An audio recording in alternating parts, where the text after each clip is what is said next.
News 18 prime देख रहे हैं आप सबके साथ मैं हूं प्रियंका और बुलेटिन की शुरुआत करेंगे इजराइल और हमास के बीच चल रही युद्ध के साथ। इजराइल ने हमास के जबेलिया में अटैक किया है और दावा किया जा रहा है इजराइल की ओर से कि उसने हमास के कमांडर को मार गिराया है। तो वहीं दूसरी ओर जो देश उसके अपोजिशन में वो लगातार ये दावा कर रहे हैं कि इजराइल नरसंहार कर रहा है। ये रिपोर्ट देखिए।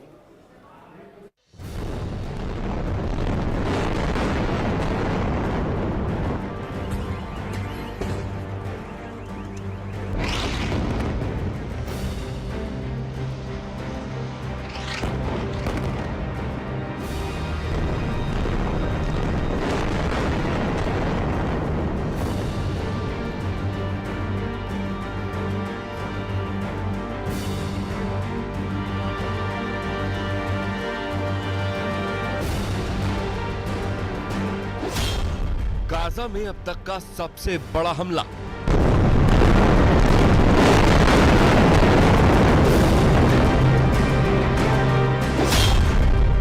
जबेलिया में इजराइल का सबसे बड़ा ऑपरेशन।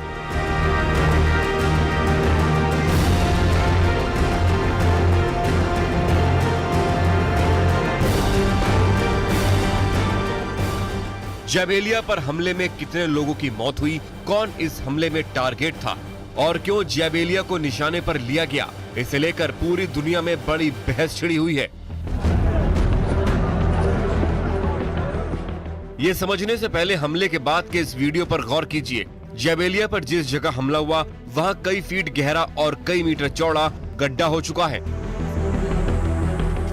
आसपास की इमारतों के भी परखच्चे उड़ गए।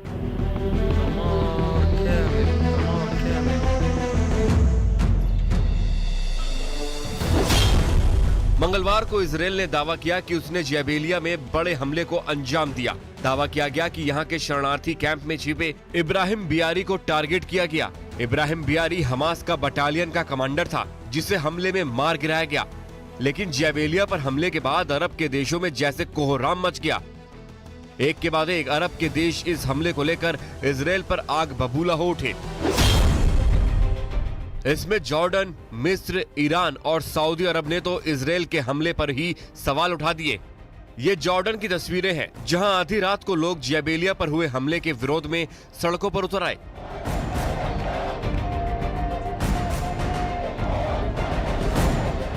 पूरी रात जबेलिया पर इजराइल के हमले के विरोध में यहां नारेबाजी होती रही।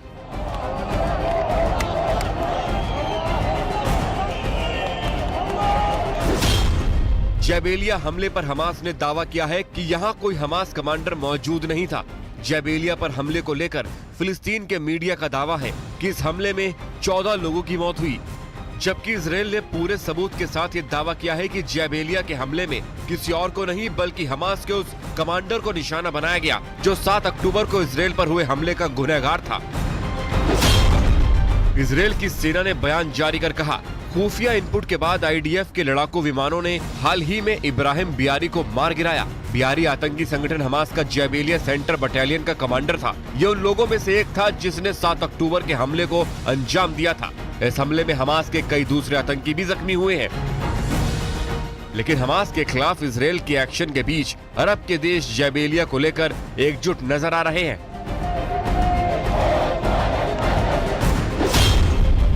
जॉर्डन के विदेश मंत्रालय ने जबेलिया हमले में 100 लोगों के मारे जाने का दावा करते हुए इस हमले को अमानवीय हमला बताया। मिस्र ने इस हमले की निंदा करते हुए कहा है कि यह हमला अंतर्राष्ट्रीय कानूनों का उल्लंघन है। ईरान के विदेश मंत्रालय ने इस हमले की निंदा करते हुए यूएन सिक्योरिटी काउंसिल से कदम उठाने की अपील की, जबकि सऊदी अरब ने कहा है कि गाजा में जो मानवीय त्रासदी हुई है उसके लिए इजराइल और पूरा अंतर्राष्ट्रीय समुदाय जिम्मेदार है। जाहिर है जबेलिया पर हमले को लेकर अरब के देश एक बार फिर इजराइल को घेरने की कोशिश में लगे हैं, लेकिन इजराइल का विजन बिल्कुल क्लियर है। नेतन्याहू पहले ही कह चुके हैं कि वो जब तक हमास का वजूद मिटा नहीं देंगे, इजराइल की सेना का ऑपरेशन नहीं रुकने वाला।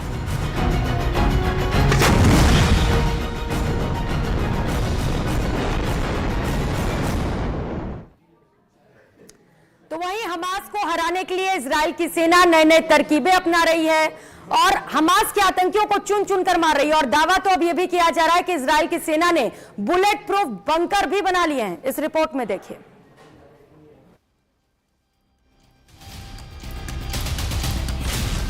हमास के खिलाफ इजराइल का बुलेट प्रूफ प्लान। इजराइल के बुलेट बंकर में हलचल। इजराइल में सबसे सेफ ठिकाना। इजराइल से लोहा लेने वाले हमास आतंकियों की सांसों को अगर इस वक्त कोई सुरक्षित कर रहा है तो वो है गाजा की जमीन के अंदर बने सुरंगों का ये जाल, जिसमें छिपकर हमास आतंकी रह रहकर इजराइल पर पलटवार कर रहे हैं। और अब कुछ ऐसे ही फॉर्मूले पर इजराइल का बुलेट प्रूफ बंकर पूरी तरह एक्टिव हो चुका है।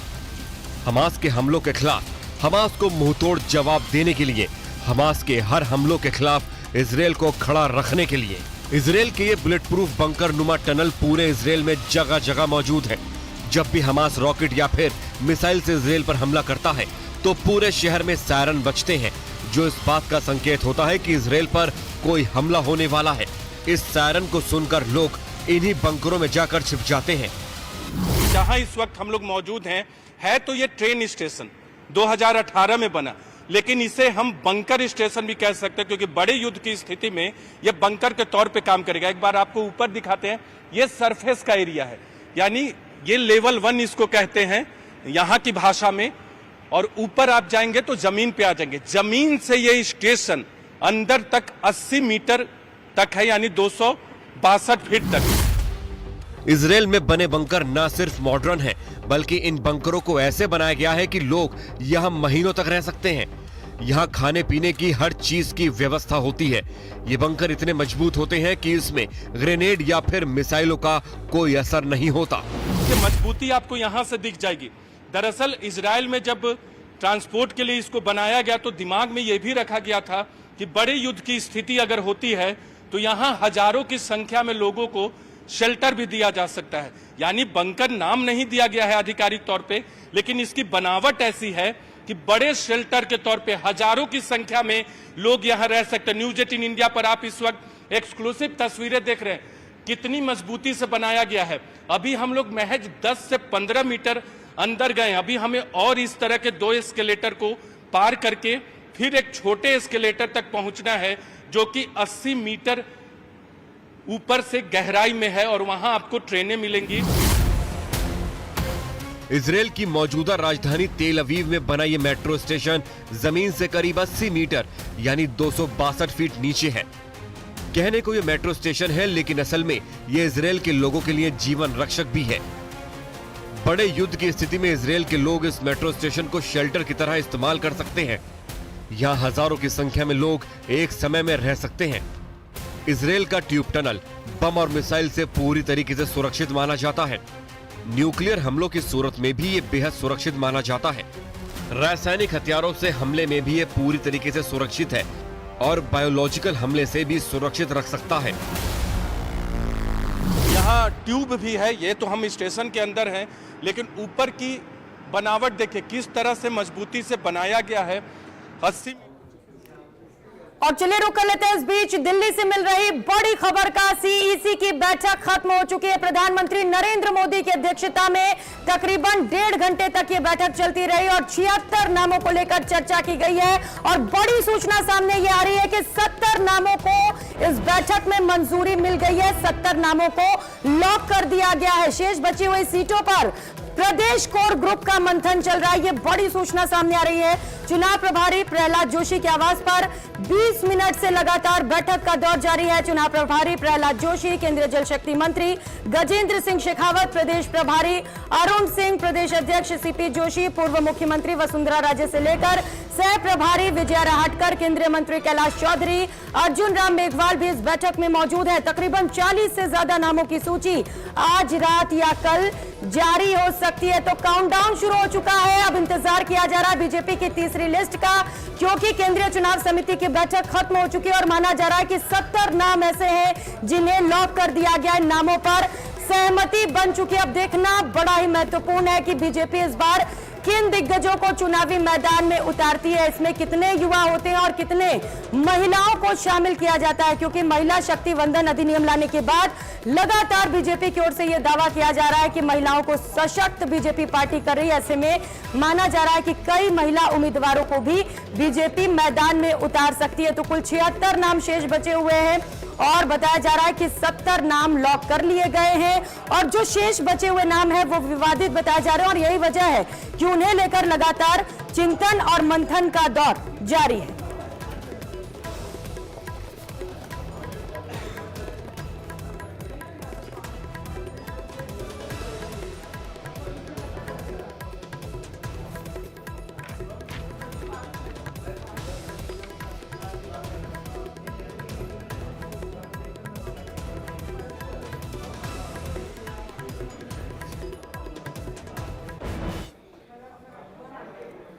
और खबरों में आगे बढ़ेंगे। आज देश भर में करवा चौथ का त्योहार मनाया गया। महिलाओं ने अपने पति की लंबी आयु के लिए व्रत रखा। पूरे दिन निर्जला व्रत रखते हुए खास तैयारियां महिलाओं की ओर से की गई।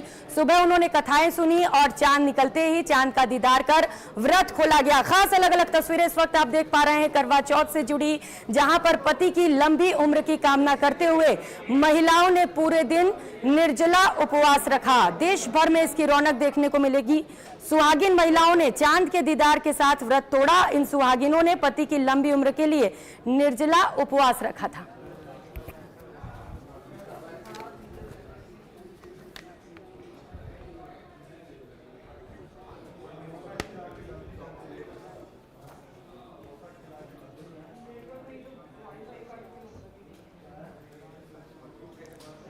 तो वहीं चुनावी साल में नेताओं की पत्नियों ने भी व्रत रखा और पति की जीत की कामना की। कालीचरण सराफ और उनकी पत्नी से बात की हमारे सहयोगी ने, देखिए। करवा चौथ है, लेकिन ये करवा चौथ राजनेताओं के लिए थोड़ा मुश्किलों वाला है, क्योंकि जिन लोगों को, जिन नेताओं को टिकट मिल चुके हैं वो चुनाव प्रचार में व्यस्त हैं, लेकिन उनके पत्नियां जो हैं वो भी एक तरह से कह सकते हैं कि चुनाव प्रचार में व्यस्त है। उसके बावजूद व्रत जो है वो रखे जा रहे हैं। इस वक्त हम मालवीय नगर से जो प्रत्याशी हैं और वर्तमान विधायक हैं कालीचरण सराफ, उनके यहाँ पर है। कालीचरण जी, आज करवा चौथ का व्रत है और आप चुनाव प्रचार में भी लगे हैं, किस प्रकार से मैनेज कर रहे हैं इन दोनों चीज़ों को? देखिए, सुबह से हम चुनाव प्रचार में व्यस्त हैं और विभिन्न स्थानों पर मीटिंग रखी थी और जनसंपर्क किया था, परंतु क्योंकि आज करवा चौथ है और धर्मपत्नी और सभी हमारे घर की जो पुत्र वधू है वो सब अभी आज अपने करवा चौथ का व्रत किया है। चुनाव भी बहुत बड़ा उत्सव है, ये करवा चौथ का व्रत भी बहुत बड़ा उत्सव है। महिलाएं सारी मतलब इसको 5-6 दिन पहले से ही वेट करती रहती है करवा चौथ का, तो इसीलिए दोनों को ही मतलब अपने को एडजस्टमेंट करके विधिवत पूरा करना है। और फिलहाल यहाँ वक्त तो चला छोटे से ब्रेक का, लौटेंगे फौरन।